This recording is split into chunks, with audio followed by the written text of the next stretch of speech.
Assalomu alaykum aziz kitobxon. Bugun men sizlarga turk yozuvchisi Ahmad Lutfiy Qozonchining O'gay ona asarini so'zlab beraman. Dunyo va oxiratning eng sharafli axloqini senga o'rgatayinmi?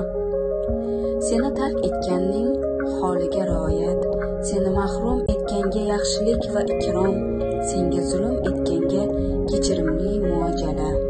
Ushbu oltinga teng so'zlar turk yozuvchisi Ahmad Lutfiy Qozonchining O'gay ona romanidan joy olgan. Ahmad Lutfiy Qozonchi 1936-yili Turkiyaning Churum tumanida tug'ilgan. Ahmad Lutfiy Qozonchining O'gay ona romani hayot mashaqqatlariga sabrli, mehri quyosh nuri kabi issiq, zulmatda esa shamchiroq kabi nurli insonlar, ya'ni onalar uchun dunyoga keldi. Asarda husn va ilmu odobda benuqson bo'lgan 19 yoshli Fotima nega ikki yetim farzandning otasiga turmushga chiqdi?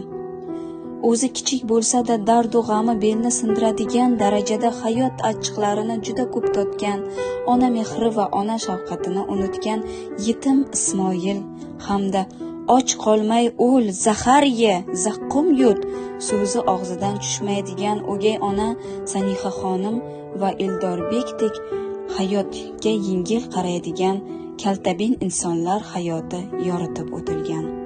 Bu asarda bosh qahramonlar turli ziddiyatli va qiyin vaziyatlarga tushib qolishi, hayot sinovlariga duch kelishi hamda har qanday vaziyatda Allohning rizoligiga qaratilgan yo'lni tanlashlari hikoya qilingan. Bu asarning bugungi kunda tarbiyaviy ahamiyati nihoyatda kuchli. Ularning birida Fotimaning chaqalog'iga uning o'gay qizi o'zi yeb o'tirgan no'xatdan bir donagina soladi. Hali ona sutidan bo'lak narsani og'ziga olmagan chaqaloq tiqilib o'lib qolishiga bir bahya qoladi. Buni ko'rib Fotima jahl ustida qizaloqqa tarsaki tushirib yuboray deydi. Lekin ilohiy bir kuch bilan o'zini bu ishdan to'xtatadi. Qizaloqqa qo'l ko'tarmaydi.